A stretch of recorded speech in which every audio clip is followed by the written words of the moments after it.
Բարև ձեզ, Եվրոմեդիա 24-ի տաղավարում այսօր զրուցելու եմ Հայաստանի վաստակավոր արտիստ Շուշան Պետրոսյանի հետ, բարև ձեզ Տիկին Պետրոսյան։ Տիկին Պետրոսյան, օրեր առաջ հայոց ցեղասպանության 110-րդ տարելիցն էր, Նիկոլ Փաշինյանը գնացել էր այնտեղ, այս տարի ոնց է գնում, միշտ զարմանում եմ։ Միշտ փակել էր ճանապարհները, բոլոր ճանապարհները փակում գնում է, բայց այս տարի առանձնահատուկ էր, որովհետև իշխանությունները նոր դիրքորոշում են հայտնել հայոց ցեղասպանության մասին եւ փաստացիորեն իրենք ուրանում են հայոց ցեղասպանությունը, հրաժարվում են պահանջատիրությունից, ասելով, որ դա չպետք է լինի Հայաստանի Հանրապետության արտաքին քաղաքականության օրակարգ, առաջնահերթություն։ Ձեր կարծիքով, արդյոք սա արժեքային դեգրադացիա չէ եւ ինչու են իշխանությունները փորձում սրբագրել մեր պատմությունը,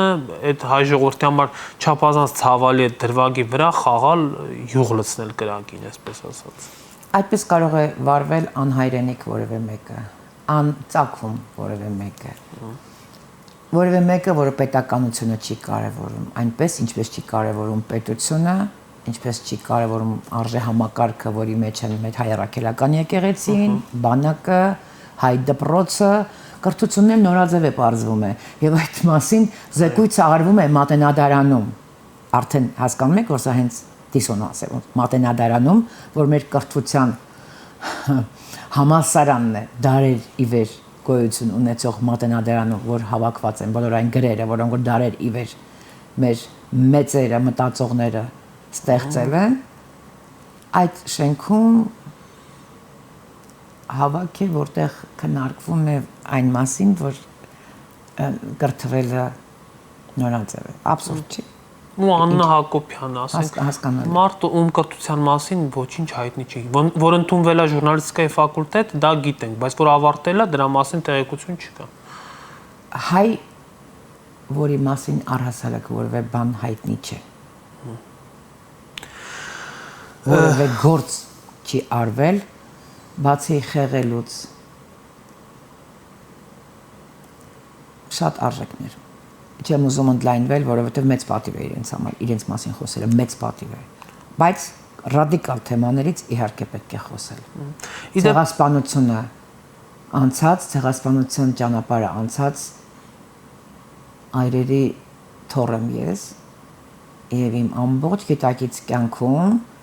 ես քանզի շատ հետաքրքրասեր էի, ուրեմն տատիկներիս միշտ հեղեղել եմ հարցերով եւ գիտեմ մեր տոհմի պատմությունը։ Եվ գիտեմ, թե ինչքան մեծ ցավ է դա եղել միշտ իմ ընտանիքում եւ ես երբեք չեմ մոռանա մորս արցունքները, երբ որ սրբադասվում էին 1,5 միլիոն հայերը, այդ սրբադասվելու օրը, երբ որ եկեղեցում քարոզներ մեր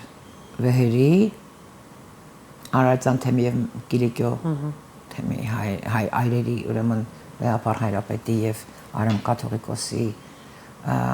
քարոզները եւ այդ քարոզների ընթացքում որ բոլորս կանգնած էինք եւ օդը անգամ կանգնած էր այդ խորիմաստ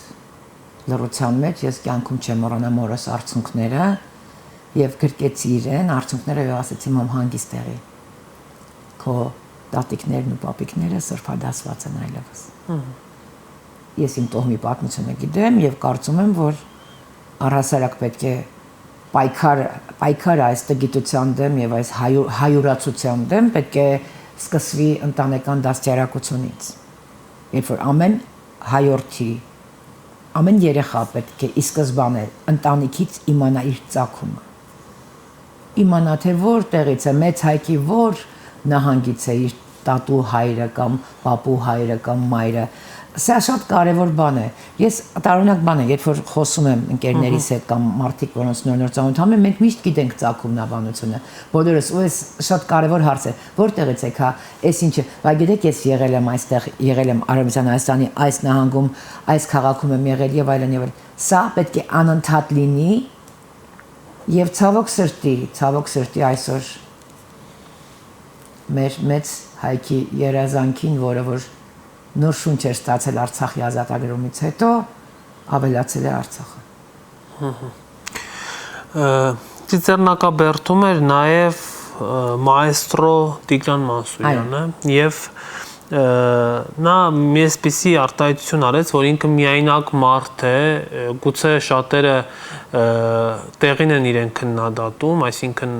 ինքնակնադատ։ Դա մեծ մարդուն բնորոշ պատասխան է, իրեն հարիր պատասխան։ Բայց ինքը ասաց, որ այսպես մենակյաց կյանքով է ապրում։ Ես առհասարակ ուզում եմ հարցնել, որքանով է ներելի մտավորականներին, այնել այդ մեծության մարդկանց, այսպես ցավին անտարբեր կամ դավին անտեղյակ կյանքով ապրելը, չխառնվելը քաղաքականություն։ Դե քաղաքական հարցերի մասին ինձ թվում է նման մարդիկ պետք է արտահայտվեն, կարևոր հարցերի մասին։ Իհարկե, եթե դու լիարժեք կյանքով ես ապրում, եթե դու քո առողջությունը քեզ ներում է բարձրաձայնելու, երբ որ դու շատ առողջական խնդիրներ որ ունի Տիգրան Մանսուրյանը չունես, իհարկե, շատ լավ է արտահայտում ես եւ այդպես միշտ եղել է գոնե ինձ համար որպես 88-ին ձևավորվող որպես քաղաքացի մարդ որ ներկա եմ եղել, ասենք ես հիշում եմ մեր մեծերին հարթակում օպերայի Սիլվա Կապուտոկյան, Սերո Խազնացյան, Վիկտոր Համբարձումյան, ել չեմ ասում Հացադուլով է Ափարի, Վիկտոր Համբարձումյանի Մոսկվայում, հա, Սոսարքսյանի, այդ ամեն ինչը ինձ համար դա է օրինաչափությունը։ Բայց ես նաև որպես սուբյեկտիվ պատասխան ունեմ, որպես զարմուհի Տիգրան Մանսուրյանի առողջական լուրջ խնդիրները, որով որ իհարկե ինքը իսկապես միայնակ է, ինքը Արցախի կորուստը սարսափելի ծանր է տանում, մեր բազում զրույցների թեման է Արցախը, կարոտը, հուզմունքը, նույնիսկ այդ հուզմունքն է իր համար անհարիր, ուղղակի ինձ համար անհարիր է իրեն տեսնել այդ վիճակում, որովհետև գիտեք ինչ, առհասարակ հանճարեղ մարդիկ քննարկելի չեն։ Այո։ Մենք խոսում ենք հանճարեղ Տիգրան Մանսուրյանի մասին, որը ոչ միայն հայ է, այլ նաև մեծ երաժշտության ժառանգություն կրող իր մեջ, եւ նա ոչ թե մեզ համար պետք է հպարտություն ունի որպես հայ, որը օրինաչափ պետք է լինի, այլ աշխարհի մեծերից մեկն է։ Եվ երբ որ Բորենիների նման իրար հերթ չտվող ինչ որ իր թորների տարիքի մարդիկ, որոնք ի պաշտոնե լրագրողներ են, փորձում են օրվա խորհուրդը մի կողմ դնելով իրենց համար, այսպես ասեմ, շռնդարից նյութեր սարքել լրագրողական այդ օրը համացանցում մի 2-3 ավել լայք հավաքելու համար, դա ինձ համար անբարոյականություն է։ Իրենք չեն գիտակցում, որ իր առջև մեծն Տիգրան Մանսուրյանն է։ Մի հատ ունենք, ինչ եք ուզում անեք, ուզում եք որ այդ դերզգայուն մարդը, որը միայն ապրում է իր երաժշտությամբ։ Ես գիտեմ ոնց է ապրում, իմ քերին է, ես գիտեմ։ Իր զավակները այստեղ չեն եւ իմ քույրն է հիմնականում իր կողքին եւ ես եթե ժամանակ եմ ունենում, բայց հիմնականում քույրս է։ Ես գիտեմ ինչով է ապրում իմ քերին։ Ինչի եք ամեն ինչ տենց հասարակացնում, ի վերջո ձեր առջև շատ հատուկ մեկն է։ Ես չեմ հասկանում դա։ Այսինքն ինչ եք ուզում եք սպանեք իրեն։ Իսկ ինքը այն նուրբ լարերի մեջ գտնվող մարդն է, այն նրբագույն շերտերի եւ զգայական շերտերի մեջ գտնվող մարդն է, որ հանճարեղ երաժշտություն է ստեղծում։ Եվ բացառիկ ինձ համար ինտելեկտուալ մեկն է, որի հետ գոնե ես ձևավորել եմ իմ գրական ճաշակը։ Իր հետ իմ դպրոցական տարիներին միշտ հետևում էր, թե ինչ եմ կարդում եւ այլն։ Այսինքն դա ինչ որակ է, դա ոնց կարելի է այդ էժանագին խոհանոցի մակարդակի հարցերով հեղեղել, որպեսզի այդ օրը 2-3 լայք հավաքես եւ ում կողմից հայոյող օկտատերերի կողմից, որոնց համար միևնույն է ով է իրենց առջև, ինչ մեծություն է, աշխարհում հային ներկայացնող ինչ մեծություն է, կապ չունի, իրենք հայոյում են եւ այդպեսով իրենց ուժեղ են զգում։ Այդպեսի մի պոլեմիկայի մեջ ես էլ ընկա եւ երբ որ հասկացա թե ինչ մակարդակ է նախ միայն հայերենի գրագիտության իսպառ ներկայությունը արդեն ինձ երեքեր հասկանալ թե ով են քննադատողները։ Դուք պետք է խոսեք Տիգրան Մանսուրյանի մասին։ Իհարկե, շատ հարցերում ես էլ համաձայն չեմ, ես էլ կերազեի, որ իմ քերին իմ կողքին էր հարթակում, բայց ես նախ եւ առաջ կերազեի, որ ինքը շատ առողջ լիներ, որովհետեւ եթե շատ առողջ լիներ, շատ ավելի լավ եւ շատ ավելի հանճարեղ գործեր կստեղծվեին։ Սա թեմա չի առասարակ եւ շատ ամոթ է, որ 86-ամյա մեծն Տիգրան Մանսուրյանի մասին թեմա են սարքում եւ նյութեր են գրում։ Մարդ, որը որ կիսատ է իր առողջական այսօրվա դրությամբ եւ մարդ, որը չի խորշել իր 86 տարեկան հասակում ոտքով բարձրանալու այդ ճանապարհը, որպեսզի հարգի իր նախնիների հիշատակը։ Տիգրան Մանսուրյանն անխոս մեծություն է, բայց նման մեծություն ունեցող ժողովուրդը Տիկին Պետրոսյան massայաբար գնացել էր Թաթու Լավոյանի համերգին։ Իհարկե Թաթու Լավոյանի երաժշտությունն էլ է երաժշտություն, ես երաժշտության մասնակից չեմ, բայց համենայն դեպս իմ պատկերացրած հայ ժողովուրդը պետք է որ ուշագնաց չլինի նման երաժշտության համար, հա, առնվազն։ Ձեր կարծիքով ինչու են մարդիկ այդպիսի զանգվածաբար, այդպիսի բան գնացել միտեղ ու ընտրելու ինչ որ քեֆերին հնչող երաժշտություն։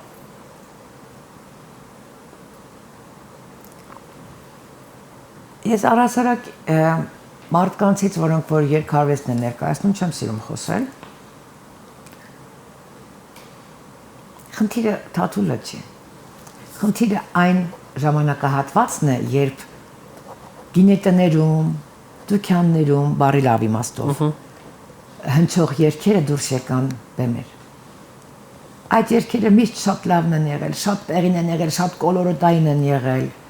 երբ որ հնչել են իրենց համապատասխան վայրերում։ Կինարբուքի ժամանակ, հարսանիքների, կնունքների ժամանակ, դա իրենց տեղն է, բայց երբ որ այդ երաժշտությունը սկսեց հնչել, ասենք, Արամ Խաչատրյան համերգասրահում, օպերայի դահլիճից, այստեղ որ ամեն ինչ խախտվեց։ Ամեն երաժշտություն ունի իր ունկնդիրը եւ ամեն երաժշտություն ունի իրեն համապատասխան լսարանը։ Խնդիրը այդտեղից է գալիս։ Երբ որ ժողովրդին հաջողանալու համար այդ ժողովրդական երգերը, այդ երգերը, որոնք որ ռաբիս էին, եկան եւ դահլիճ եւ սկսեցին հանդիսատես երկու ավել լայքեր հավաքելու նման բանը։ Երկու ավել կոպեկ հավաքելու համար, որովհետեւ մասան լսում է այս երաժշտությունը, դրանից չես փախնի։ Հանրությունը ընտրելա սրան։ Հանրությունը լսում է այդ երաժշտությունը, չես փախնի դրանից։ Հանրությունը պատրաստ է ուտելու հանրության տգետ մասը, պատրաստ է ուտելու Տիգրան Մանսուրյանին ոչնչացնելու մեծության։ Հանրությունը քարկոծում է բոլոր ինտելիգենտ մարդկանց, առասարակ որևէ իմ գոնե աշխատանքային շրջանում ես այն ինչի հետ առնչվեցի, ինձ համար տարօրինակ էր։ Բոլոր այն մարդիկ, ովքեր որ բարեկիրթ էին, զարգացած եւ ուսյալ հիմնականում թիրախավորվում էին։ Խոսքս քաղաքական գործիչների մասիների դեպ։ Ովքեր որ իսկապես մասնագետները ուղղակի թիրախավորվում էին, ես դա տեսել եմ։ Թիրախավորվում էին պատվեր կատարող լրագրողների հոդվածներով, հանրության այդ կոնկրետ մարդկային տեսակը չընդունողներին որպես իրենց հոդվածները սպառող եւ թիրախ դարձնող պատվերներով հոդվածներ էին գրում այս կամ այն իսկապես գիտակ գործ չի դեմ եւ բնականաբար մարդկանց շերտ կա որ չի ընդունում բարեկիրթ պրոֆեսիոնալներին եւ թիրախավորվելով այդ մարդիկ դառնում էին բոլորի այսպես զոհ, այսինքն հասարակության կոնկրետ այդ թիմը աշխատում էր դրա դեմ։ Նույն բանն է հիմա, նայեք։ Թաթուլ Աղոյանը համերգ է ունեցել, գոհ է ինքը իր համերգից ապրի ինքը։ Ես այդ երաժշտությունը չեմ լսում, ես չեմ գնա։ Հիմա դուք ինչ եք առաջարկում, որ ինչ անեմ, ձեր պատկերացրածով, իսկ ձեր պատկերացրածով ինքը պետք է լինի իմ երկրի ղեկավար, ինքը պետք է լինի իմ երկրի դեմքը։ Ամեն առավոտ որ արթնանում եք, չեք ամաչում, որ ինքն է որոշում ձեր փոխարեն, որ ցեղասպանություն կարողա չի եղել։ Ես անձնական ողբերգություն եմ ապրում։ Դե ես ամեն առավոտ եմ ես այդ ողբերգությունն ապրում եւ ավելին ասեմ, ես վիրավորվում եմ, որ սա պիտի որոշի իմ երկրի կարգավիճակը, որտեղ բարձվում է ուսյալ լինելը նորաձև է։ Թաթուլը թեմա չի ինձ համար, հասարակությունը իր մասին թող մտածի։ Թաթուլը մեր պատասխաններն է, այսինքն պատասխաններն է, թե ինչի է այսօր ամեն ինչ սենց։ Ինչի է ուսյալը եւ հայրենասերը անընդհատ ծաղրի ենթարկվում։ Որտեղ բարձվում է ուսյալ լինելը նորաձև է։ Որտեղ բարձվում է, որ հայրենասերիները այդքան էլ ֆիրմա բան չի։ Մենք դե ուզում ենք ինտեգրվենք Եվրոպային, մարդ։ Այս խեղկատակությունը երբ է վերջանալու։ Երբ է այս խեղկատակը գնալու։ Հայրենասիրությունից խոսեցիք, քպականները այս մի քանի օր ապրիլի 23-ից հայրենասիրության դասեր են տալիս ու ասում են, որ հայրենասիրությունը դրոշ վառելու մեջ չի։ Դրոշ վառելով ավելի հայրենասեր չեն դառնում, դրոշ վառելով ավելին մեզ վտանգի է ենթարկում, Ադրբեջանը կատաղում է սկսում է կրակել։ Նոր է սկսում կրակել։ Ես տեսա, գրառումներ տեսա, նոր է սկսում կրակել, փաստորեն։ Փաստորեն չի եղել միջև այդ։ Մարդիկ գյուղացիները Սյունիքի հետ սահմանի ապրող գյուղացիները, որ բարձրաձայնում են, որ ամբողջ գիշեր կրակել են, այդ մասին միայն անտիմադիր թերթերն են բարձրաձայնում, իսկ պրոիշխանական լրատվությունը լռում է եւ հանկարծ հոդվածներ են հայտնվում պրոիշխանական լրատվության մեջ, որ չի կարելի դրոշ վառել, որովհետեւ այդ գյուղերում կարող է կրակեն, եղբայր վաղուց են կրակում ու անverջ են կրակում։ Հայրենասիրության մասին իրավունք չունի խոսելու որևէ մեկը, ով որ ծառայում է Չարիքին ծառայող որևէ մեկը ծպտում պետք է չանի հայրենասիրության մասին։ Եվ խաղաղության օրակարգի մասին, այսպես կոչված, իշխանությունները վստահեցնում են, որ մենք գնում ենք Ադրբեջանի եւ Թուրքիայի հետ խաղաղության, ավելին վերջերս համաձայնեցրել էին այսպես կոչված խաղաղության պայմանագրի տեքստը, հիմա սպասում են Ալիևի ստորագրությանը։ Ալիևն էլ ասում է, ինձ Հայաստանի հետ խաղաղություն պետք չի։ Բազմիցս այդ մասին հայտարարել է։ Հիմա սրա վերջը ինչ է լինելու։ Սրա վերջը գիտեք երբ կլինի։ Հենց արժանապատվությունը վերադառնա մեր երկիր։ Արժանապատվությունը սա ջախջախեց 44 օրյա պատերազմի ժամանակ հայ այրերի մեջ կկոտրեց սա արժանապատվության հետ խաղաց, որովհետև ինքը այդ ամեն ինչը չունի, այսինքն երբ որ տեսնում ես այդ կադրերը, թե ոնց է փորձում հաջողանալ Էրդողանին եւ Ալիևին, այսինքն պարզա չէ որ այդտեղ բանը մոռացել, այդ ինչ էր, այդ որն էր այդտեղ արժանապատվությունը, այդ ինչ բան էր առասարակ, ինքը չգիտի դա ինչ է։ Եվ քանի որ ինքը չգիտի, այդ նույն ոգով ինքը խաղաղության պայմանագրի է գնում մեկի հետ, որը որ ուղղակի նախ որևէ չափանիշներով մարդկային դա լինելու բան չի, մեկ, երկրորդը, որը չի էլ պատրաստվում դա անել։ Այսինքն էլ ոնց ես ուզում հաջողանաս, որպեսզի նա հանկարծ ուշադրություն դարձնի քո այդ առաջարկին եւ այդ պայմանագիրը կնքվի։ Կորոն ինչից ենք խոսում մենք մի հատ նայեք, հա։ Մենք դեռ չենք համակերպվում 44 օրյայի մեր սերնդի հետ, կորսված սերնդի հետ։ Մենք չենք համակերպվում սրա լռության հետ, բակվում մեր փակված տղերքի հետ կապված։ Մենք չենք կարողանում համակերպվել Տավուշի եւ Տավուշի հանձնած տարածքների եւ մեզ սպասվելիք ողբերգության այդ Սյունիքում։ Հա, այսինքն անverջ են այս խնդիրները։ Ինչ խաղաղության պայմանագիր, ինչ հեշտությամբ նա արել է, նա պատրաստ է նույն հեշտությամբ այդ պայմանագիրը անինքնասերի պես պատրաստ է ստորագրելու դա։ Ուղղակի ինքն եղկել է նույնիսկ թշնամու կողմից անընդունելի, որ նույնիսկ դրա վրա ուշադրություն չեն դարձնում։ Դե ամեն առավոտ սիրելի հայրենակից հիշիր, թե ով է որոշում քո կարգավիճակը։ Հիշիր եւ փոխանակ պարակտես ընդդիմությունը, վերջապես մի բռունցք դարձիր եւ ազատվիր այս Չարիքից։ Նիկոլ Փաշինյանը վերջերս հրապարակել էր նոր Հայաստանի ազգային արժեքների ցանկ։ Իհարկե երևույթն ինքնին աննախադեպ է, երբ որ որևէ մեկը իրեն իրավունք է վերապահում։ Այս երկրի աննախադեպը ինքն է։ Այո։ Մի հատ խնդրեմ այդ արժեքները թվեք։ Գրել էր, ինքը այդտեղ գրել է, այսպես սպառիչ ցանկ, երգը, պարը, էպոսը, չգիտեմ, մեր տարբեր բաներ էր գրել, էլի, բայց այն որ ցանկ է սահմանել։ Այդ ցանկից այն կողմ երևի ազգային արժեքներ չկան։ Օրինակ Արարատ լեռը բիբլիական եւ հայ ժողովրդի խորհրդանիշ ինքը չէր համարում, հա, ազգային արժեք։ Հիմա Նիկոլ Փաշինյանը իր անցած ճանապարհով, իր ներկայով եւ իր կասկածելի ապագայով արդյոք այն մարդն է, ով որ պետք է նման գաղափարախոսի դեր ստանձնի եւ սահմանի հայ ժողովրդի 3000-ամյա հայ ժողովրդի ազգային արժեքները։ Կինը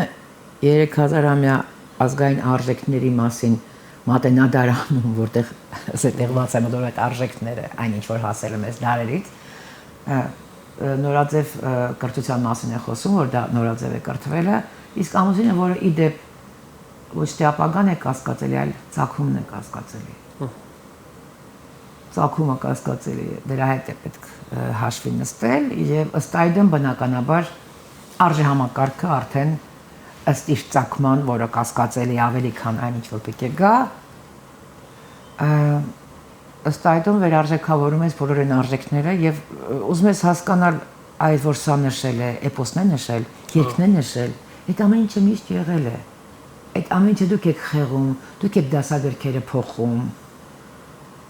Արժեքները իրենց տեղում են։ Դուք պարզապես փորձում եք դա ծեփել ձեր կեղտոտ արունոտ ձեռքերով, մի ամբողջ սերունդի կտորած արունոտ ձեռքերով փորձում եք դա ցեխով այսպես կոծկել եւ խոսել ինչ-որ բաների մասին, որոնք որ աքսիոմի պես եղել են մեզ հետ եւ եկել են դարերից, երբ կրթյալ եւ ուսյալիները միշտ եղել է շատ ակտուալ։ Երկնել, պարնել, ասենք լուրջ դուք հիմա Գագիկ Գինոսյանի հրաշալի մեծ աշխատանքը տարած ուզում եք զրոյական կետից սկսեք, տենց զրոյական կետից Արցախը հանձնեցիր։ Այդ դավաճան, զրոյական կետից Արցախը հանձնեցիր։ Հայրիկ Մուրադյանի երգերն եք ուզում զրոյական կետից սկսեք։ Այդ մարդը ուսումնասիրել է, բանահավաքներ արել։ Կոմիտասին եք ուզում մոռացության տալ։ Հա որտեվ իրականում ինքը չի գժվել, որտեվ ցեղասպանություն դա չի եղել, չէ՞։ Այս ինչի մասն է խոսում։ Ոնց կարելի է սրան լուրջ ընդունել։ Հեռացնել է պետք սրան, ազատվել է պետք։ Մենք պետք է լինենք, որտեվ ինքը չի որ պետք է որոշի մեր կարգավիճակը։ Մենք պետք է լինենք։ Իդեպ Նիկոլ Փաշինյանի սիրած երգը Տիգրան Ժամկոչյանի «Ուր որ գնաս հետդ կգամ» այդ հայտնի ռաբիզ երգն է։ Այդ նկատի ունի, բան արևմուտքի որ մի ղեկավարի նկատի ունի։ Կամ Թուրքիայի կամ Հիմա արդեն պարզ է թե որ տեսակի երգն է Նիկոլ Փաշինյանը համարում։ Այդ ծաղան շատ լավ երաժիշտ է իդեպ։ Բարձրացումը շատ լավ ջազ գիտի։ Այնպես որ ափսոսում եմ որ սա հավանում է դրան։ Թեպետ հավանում է Տիգրանի ոչ հաջող։ Ոչ ջազային լավ երաժշտություն, այսինքն այն ինչ որ հանրությունն է սիրում մեծամասամբ։ Եվ Տիգին Պետրոսյան, խոսենք ընդդիմադիր շարժման մասին եւ ակնկալիքների մասին։ Գյումրիում տեղի ունեցած ընտրությունները ցույց տվեցին, որ մեղմ ասած եւ փարակարում, որ այս իշխանությունները հանրության աջակցությունը ամենևին չեն վայելում եւ այն աջակցությունը, որը իրենք ունեին ենթադրենք 18 թվին, դրա 0.1%-ն էլ երևի հիմա չունեն։ Ըստ սոցիոլոգիական հարցումների 11% վարկանիշն է, որը չնչին թիվ է։ Բայց ընդդիմությունը հապաղում է, ավելին ընդդիմությունը ոչ միայն այս պահին համենայն դեպս որևէ գործողություն չի անում, այլ երկրորդ եւ երրորդ նախագահների քաղաքական թիմերը ավելի շատ քննադատում են իրար, քան թե Նիկոլ Փաշինյանին։ Ինչու է այսպես ստացվել։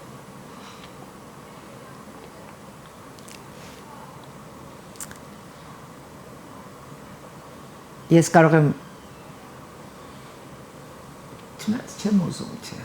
չեմ ուզում, ես ուզում եմ այս հարցին ոչ թե որպես հանրապետական կուսակցության ներկայացուցիչ պատասխանեմ, այլ որպես հայ պատասխանեմ։ Ես հենց այդպես էլ այդ հարցը ձեզ տվել։ Հա։ Ինձ համար անհարիր է այդ բախումները։ Ինձ համար անհասկանալի է այդ բախումները։ Եվ ես հստակ կարող եմ մի պատասխան տալ, որ իմ կուսակցության ղեկավար Սերժ Սարգսյանը երբ որ մենք արդեն տեսնում ենք գրառումներ մեր դեմ, շատ։ Պարզապես հրահանգեց, որ երբևէ ընդդիմությանը չթիրախավորել եւ հակապատասխաններ չտալ, դրան գուցե մոլորյալներ են եւ այլն։ Իրեն հարիր մարդկային եւ մեղմ եւ կարծում եմ լավ դիվանագետ լինելու շնորհիվ այդ լռությունը շատ երկար պահվեց, բայց գիտեք պահեր կա, որ արդեն անտանելի է։ Անտանելի է, այո, եւ սկսեցին պատասխանել։ Ես պատասխանեցի մի քանի անգամ։ Ընդ որում այդ գրառումները եղել են անձնական դաշտում սարսափելի շատ եւ քանի որ ես կարեւորում եմ ընդդիմության միահամուռ լինելու գաղափարը, որտեղ դա է միակ ձևը սրան դեմ դուրս գալու։ Ես այդ հարցերը լուծել եմ հենց պրիվատ, իմ անձնական դաշտում։ Երբեք դա հրապարակավ չեմ դրել։ Բայց գիտեք, այդ զազրախոսություններն էլ չափ պիտի ունենան։ Չափերը անցնում են, մոռանում են ով է թիրախը։ Եվ որևէ կողմից ընդդիմությանը դեմ խոսող, ընդդիմություն իրեն համարող մարդ ինձ համար անընդունելի է։ Իմ համար միշտ ամեն դեպքում 7 տարվա իմ ապրած կյանքը ի ցույց բոլորի միշտ եղել է մի հոգի իր թիմով։ Դա երկրագործան անհայրենիք ոչ պետականամետ այս մարդը իր թիմի հետ։ Դա եղել է միշտ իմ թիրախը, միակ թիրախը։ Այո, այնուհանդերձ անհարիր եմ համարում ընդդիմության բախումները։ Չեմ կարողանում տանել դա եւ ուղղակի կարծում եմ, որ ով որ ուզում է ընդդիմությունը պարակտել, կատարում է սրա երազանքը, եթե ոչ առաջադրանքը։ Այդքան բան։ Ավել այս մասին խոսել չեմ ուզում։ Ինձ համար դա անձնական ողբերգություն է։ Որպես հայ, որպես այս երկրի նվիրյալ, որպես պետականամետ մարդ, որը կարևորում է հայրենիքը, ոչ թե պաշտոնը, այլ հայրենիքը։ Որևէ ակնկալիք չունի պաշտոնավարման, այսինքն, որ ինչ-որ մի հաստիկ պետք է վաղը գրավի կամ ինչ-որ մի պաշտոն պետք է ստանա, չէ, սրանից է պետք ազատվել։ Ու զրոյից պետք է սկսել։ Դժվարը հետո է լինելու։ Երբ որ զրոյից սրանց քանդածները պետք է վերականգնենք, պիտի սպեղանենք բանակը։ Իսկ ամենաճշմարիտ բանը այս պահին Աստծուն դառնալն է, որովհետև Աստված մեր միակ վերջին հույսը չի, միակ հույսն է։ Սա այն տեղամիջոցն է, որով որ մեկ դարեր շարունակ էլի մեր պատմությունից դասեր չքաղելով սխալներ են կարել եւ եկեղեցու շուրջ համախմբվելով ոտքի ենք կանգնել։ Դարձյալ նույն սխալը, դարձյալ համախմբել։ Հիմա համախմբվելու պահն է, բայց գոնե այս անգամ դասեր քաղենք էլի։ Շնորհակալ եմ զրույցի համար։ Ես էլ եմ շնորհակալ Կորին ջան հրավերի համար։ Հարգելի հեռուստադիտողներ, ես զրուցում եի Հայաստանի Հանրապետության վաստակավոր արտիստ Շուշան Պետրոսյանի հետ։ Կհանդիպենք։